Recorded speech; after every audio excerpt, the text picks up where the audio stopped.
All Access, your man Craze. Ruff Ryders, your man D. This is a super exclusive right here. You know what it is. You know what I'm saying? So we gonna get it in. Now, one of the questions I know is, and a lot of things that I heard, that you was definitely well respected before the music business. Had a lot of street respect. Right. And one of the problems a lot of guys from the street have when they come into the music business is keeping that same respect without scaring a lot of these fake ass niggas that's in the game now. Because a lot of my team and me, we have that problem with just trying to be real dudes, but not intimidating people on doing business with us. So how did you tackle that first? Well, I came into business. Number one, you always got to be humble. See, I'm a humble cat anyway, you know what I'm saying? So I don't really get involved with it. Fake cats and all that, whatever they talking about, that don't got nothing to do with me. I'm on my business. If it don't come over here on my side, we good. You stay over there, you can act over there all day.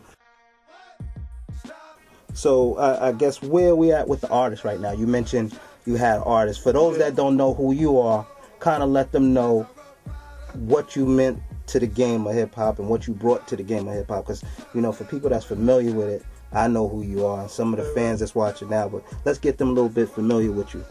Yeah, well, I'm Dee Ceo of Ruff Ryders. Working with all the projects, Kiss, X, Lox, Drag, Eve. We had touch with a little bit of everything. We've been around Mase. I had Mase before. Okay. That's when Mase was with us and we had... So you had Mase before Puff? Yeah, I gave Mase to Puff. Okay, hold on. I didn't know that. So that's how that went. No, I never knew that. I never knew that. Yeah, that was way at the beginning. Mase and The Lox. I said, here, you go ahead. You know the business better than me. I'll manage them and I'll learn from that. So I had The Lox and Mase, but I gave him the Puff. Okay, so you had a relationship with Puff prior to that? Yeah, okay. Me and Puff is fam, so we and let's go back to what year, I guess? If we in 2009, when did all this take place? That probably was about when we first started, at the very beginning. When we first dropped our first everything, when we was on tour with Big and everybody, we was over there fucking. So we going back to like 95, 94. Yeah, we was way back, started all back there. When you see Mase, that's when we gave him the Puff. And he started from right there. Now, when you gave him the Puff, and we could just tap on it a little bit, but when you gave him the Puff, did you still have any dealings outside of just managing him? No, I think we just was managing him at that point. Okay. But we had him. Now, what did you see in these artists? Like, first of all, we know you definitely responsible for DMX and The Lox. But what did you see in these artists that said, listen, I got this new situation. I'm going to sign these particular artists. What did you see in them that said, you know, because y'all made a lot of great calls. These guys sold millions of records. They still got a well-respected as lyricists, especially Jada. Right, definitely. X, they always consider X one of the greatest spitters out there. Yeah, but what did you see in them early? It's probably like, I look at it like this with artists. I see a person like a regular person. I know a real nigga when I see one, and I know a fake nigga when I see one. So I can read through rappers. I know who's who. I know you spitting that you probably ain't do that, and you ain't gonna do that.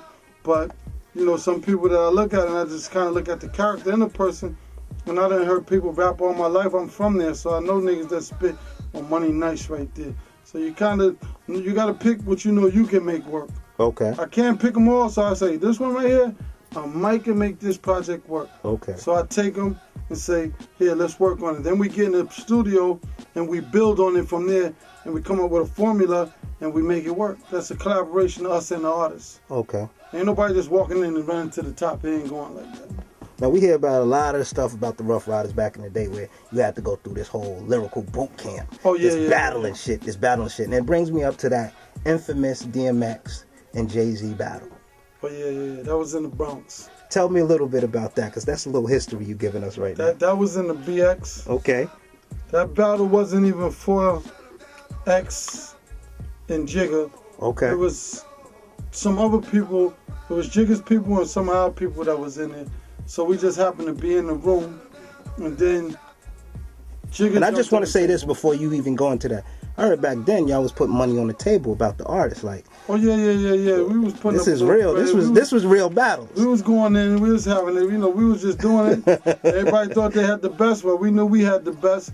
they had the best, so we both was kind of right because they both are the best. Yeah. So they go down as the best. So we went in there, we let them do their thing. Ain't nobody really won, but they both was nice. So we was like, okay, they nice. That's how they blew. So we went to the pool hall and they was getting it in. So we just said, all right, put X on the table and then put Jig on the table, and they got up there and they went at it 2-3 rounds, and we just seen that both of them was nice. We ain't gonna say he won or nobody won. It was, we call it a draw. That's what but we they call both was nice. Yeah, and they both proved to go beyond that. Sales. Yeah.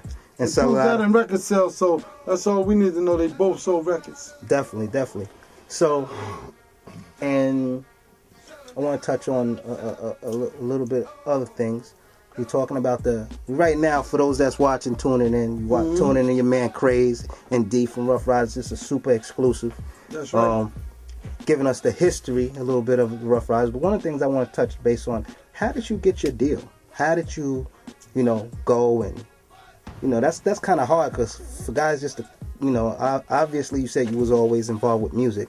Yeah. But how did you go and convince a label to say, hey, give me a situation and I can make this work? How we probably got a deal was because I was involved with most of the main hot artists at that point. Okay. That was hot.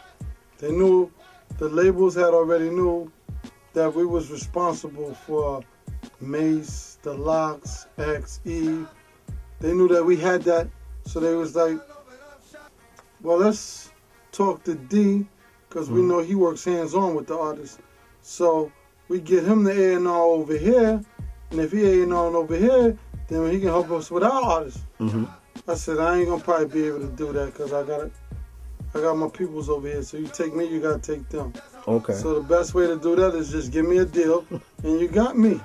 And we'll sell some records, and that's it. So that's kind of how it happened. And Jimmy gave us a deal, and then we just kept it moving from there. So basically, they wanted you to A&R for their label. Yeah, basically? I was supposed to try to get a job at A&R first, but I ain't take that because I had to. That's only feeding me. I got to feed some other people, so Understood. I couldn't take that. I had to say, let's make it work for everybody. So they gave me the deal. We moved from there. I already had a deal over there at Def Jam with X. Okay. So we had deals, but this was one where I was going to get a deal for everybody to make it big for everybody, not just me. So that's how we got a deal. We had deals all because we had hot artists. Cool.